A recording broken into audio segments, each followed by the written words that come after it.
Ahí lo escuchamos a Mariano Serer Mora, teólogo de la familia marianista, fundador de la productora Esería, y ya está con nosotros porque queremos presentar este trabajo que él hace a través de su productora, también para este programa, emitido en este programa, charlar un ratito con él. Mariano, ¿cómo andás? Verónica te saluda. Buen mediodía. Hola Verónica, ¿cómo estás? Qué placer bien, escucharte ¿vos? nuevamente. Bueno, la última vez fue presencial ahí en la radio y bueno, ahora telefónicamente. Gracias por el espacio que nos dan.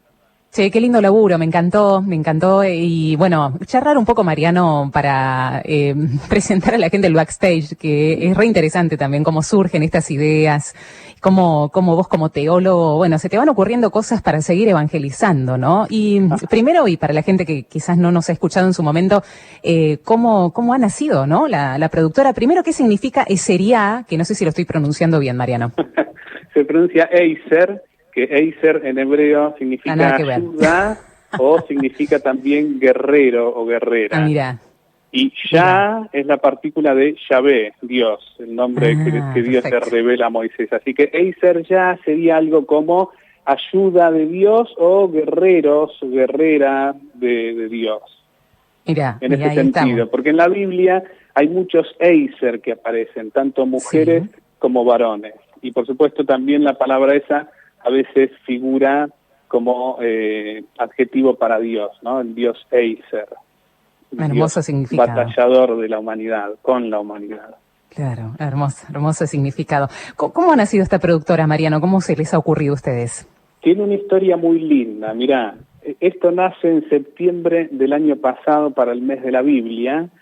Nace un poquito mezclando familias. Mi propia familia, Natalia y yo, Natalia es mi esposa, que es la fotógrafa de Eiser Ya, que es la diseñadora, y la familia marianista. Hemos hecho como una prueba con unos videos del mes de la Biblia, de por qué septiembre era el mes de la Biblia, y uno de sus participantes con quien habíamos ideado esto junto a mi esposa es un gran amigo, Eduardo Camerano, que esta productora es un poco homenaje a él. Cuando yo fui en marzo, el 9 de marzo me entrevistaste en Radio María, me acuerdo que en el aire pedí oración para este amigo que estaba internado. Bueno, a los pocos días se fue al cielo Eduardo, muy jovencito.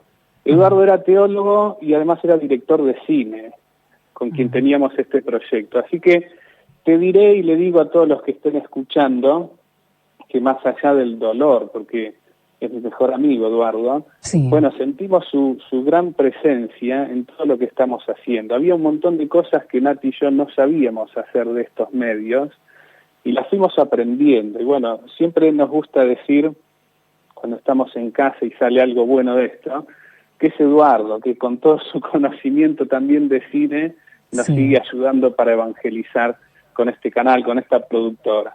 Así que tiene esa historia muy desde las entrañas de la amistad, muy desde la familia marianista. Con Edu, bueno, hemos misionado muchísimos años juntos, dábamos catequesis juntos en el colegio marianista, y además teníamos una profunda amistad desde la adolescencia.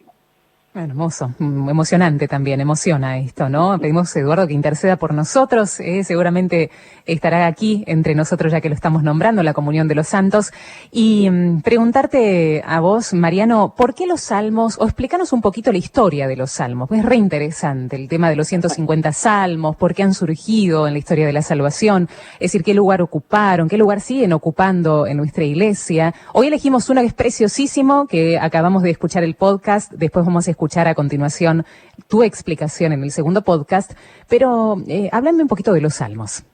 Bueno, muy bien. La verdad que es una literatura propia de la poesía hebrea, del mundo de Israel, que siempre ha apasionado a todos los lectores o quienes lo cantaban, porque los salmos son expresión del corazón humano. ¿Sabes qué? Fíjate que en la liturgia, cuando terminamos de leerlos, a diferencia de las otras lecturas, no decimos es palabra de Dios, y tiene un significado, tiene un porqué. Los salmos son palabra de Dios, pero puesta en los labios de los hombres y mujeres. Que Dios pone las palabras esas en el corazón humano, y el ser humano las evoca, las transforma, las las hace alabanza en forma de canción o poesía y las devuelve al cielo. Entonces son palabra de Dios, pero en esa dinámica, distinto a cómo celebramos en la Eucaristía los católicos la liturgia de la palabra, ¿no? Que como te decía, en las otras lecturas sí terminamos diciendo es palabra de Dios. Los salmos también lo son, por supuesto, porque son parte de la Biblia y son el corazón de la Biblia. A ver, los especialistas siempre dicen que quien no ingresa al mundo de los salmos no puede comprender la teología bíblica, y mucho menos a Jesús, porque Jesús, como buen hebreo, como buen judío, era un gran amante de los salmos. Toda la gran teología del Nuevo Testamento, sobre todo en los evangelios, ¿no? Cuando habla Jesús, tiene mucho que ver con la experiencia de este pueblo que cantó esos salmos. No solo porque los haya cantado, sino que los recitó, que los tuvo en su oración cotidiana, que los ha estudiado de memoria, que los memorizó. Entonces los salmos son la gran tradición poética que tiene la Biblia. Y hoy, para responder también a lo que decías, hoy sigue siendo en el mundo cristiano, no solo en la Iglesia Católica, en todas las iglesias cristianas, sigue siendo un gran manantial de fe. ¿Por qué? Porque los salmos, ¿sabés qué es lo que muestran, Verónica? Muestran todo el pesar de la humanidad. Tenés salmos que son imprecatorios, tenés salmos que son de alabanza, salmos que son lamentaciones. Entonces los salmos lo que comunican es lo que vivimos cotidianamente. No son todos lindos los salmos. Los salmos son gritos desesperados muchas veces. Entonces, ¿sabés qué es lo que muestra? Es la oración más profunda que tenemos los creyentes, que venimos de esta tradición de Abraham, ¿no?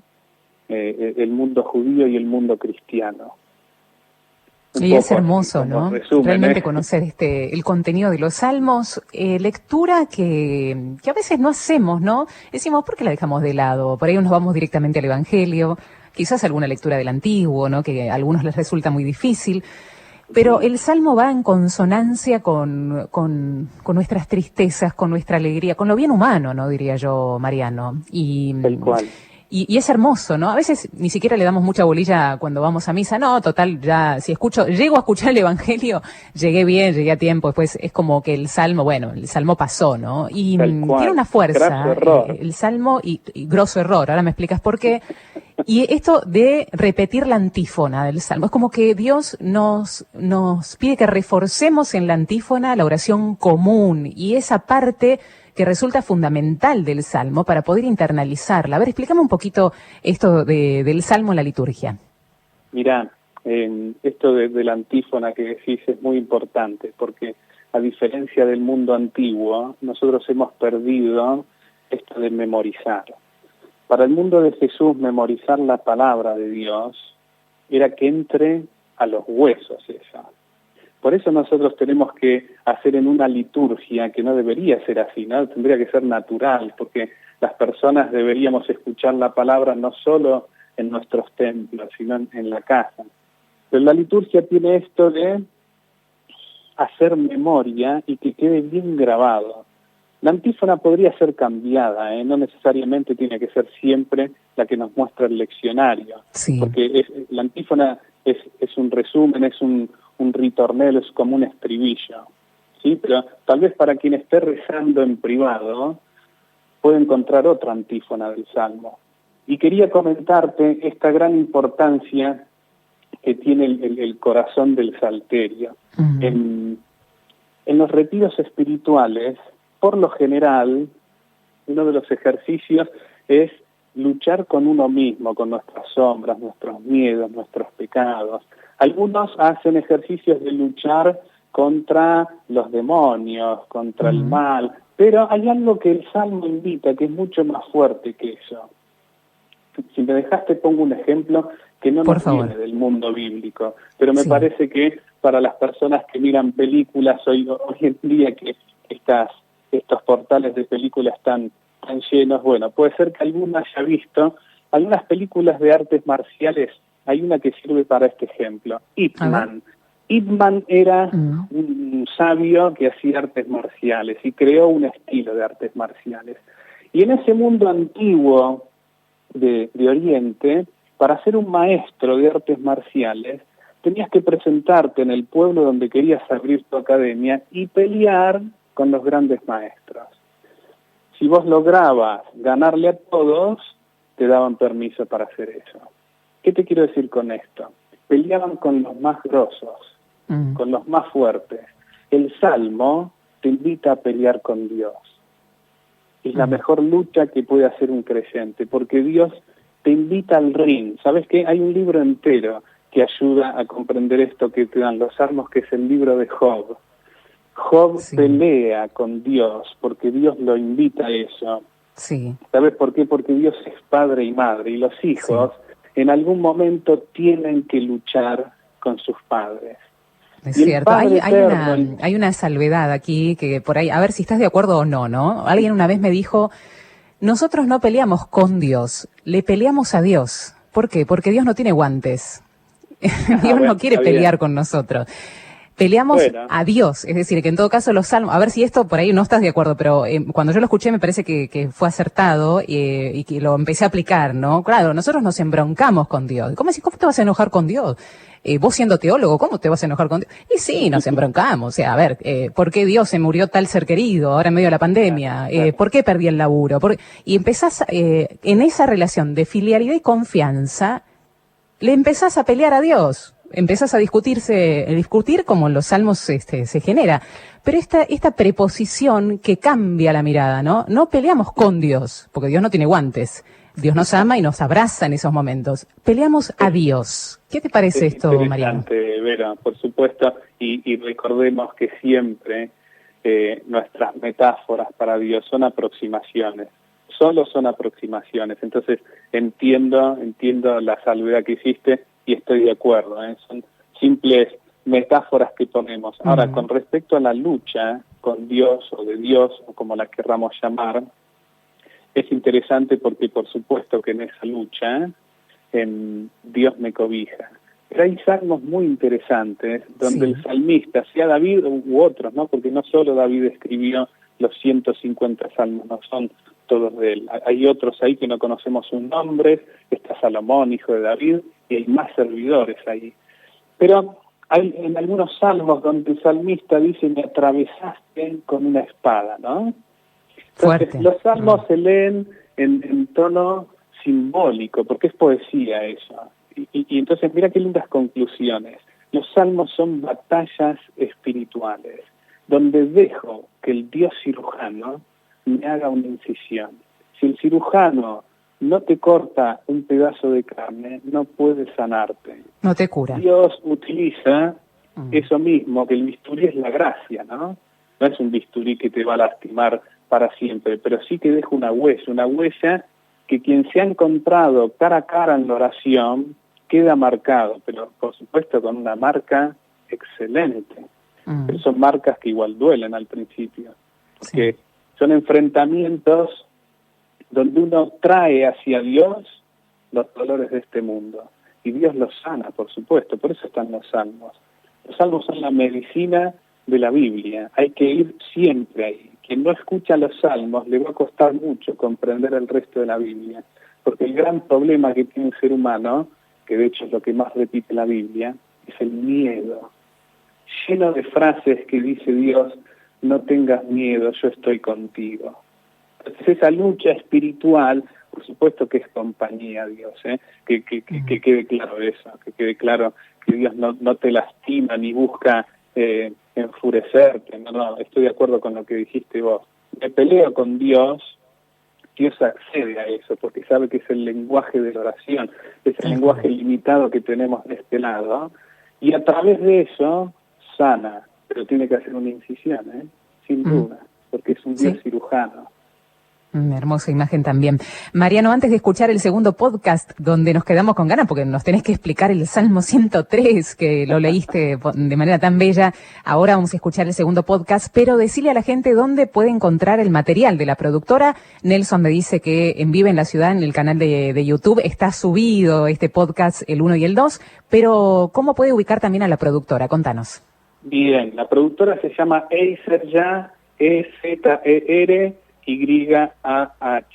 y el canal de YouTube se llama así, Eiser Ya Producciones, y tenemos una página web. Lo que pasa que la página está recién comenzando desde la semana pasada, así que está el portal, es eiserya.com.ar, pero van a ver que está vacía porque es lo último que hemos hecho, así que todavía no hemos subido eso. Nos pueden encontrar en Instagram también como Eiser Ya Producciones, nos pueden encontrar en Facebook también como Eiser Ya Producciones. Así que bueno, estamos en esos lugares, en esos espacios de red. Bueno, querido hermano, es un placer volverte a encontrar por estos medios virtuales, a distancia, para seguirnos cuidando. Vamos a escuchar a continuación la explicación maravillosa que vas a hacer del Salmo 103 para que la gente no se lo pierda. Y no cortes porque Nelson te quiere volver a invitar nuevamente dentro de unos días, así que por allí te quedás hablando un ratito en privado con Nelson para seguir disfrutando, bueno, de esto lindo que te pasa a vos interiormente y querés expresarlo a través de este hermoso trabajo que estás haciendo con el Sevilla. Así que muchas gracias, Mariano. Un abrazo. Gracias, Verónica, a vos por este espacio, de verdad. Muchas gracias.